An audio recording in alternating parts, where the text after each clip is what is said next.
Við hérna á Stekkjarási höfum lagt mikla áherslu á útikennslu. Útistöðvarnar sem við köllum þetta bjóða upp á svona verkefni á útisvæðinu. Við erum svolítið að reyna að hafa þetta svolítið fjölbreytt og að sjálfsögðu að reyna að hafa leikinn í fyrirrúmi þannig að krökkunum finnst þetta gaman, þau séu að leika sér. Þau læra svo vel í gegnum það. Markmiðið er fyrst og fremst að auka tækifæri barnanna á útisvæðinu.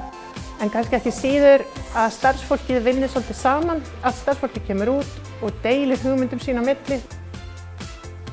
Við í Heilsueflandi leikskólanum Smáralundi erum að vinna með 3 ára þróunarverkefni sem felur í sér að innleiða núvitund inn í leikskólastarfi.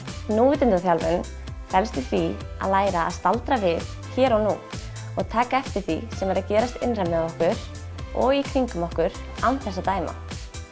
Næsta skref í verkefninu okkar er að innleiða núvitund inn í skólastarfið og þar koma börnin við sögu. Við viljum kenna þeim að tileinka sér núvitund og okkar draumasýn í starfinu er að allir, bæði börn og kennarar, verði í núvitund.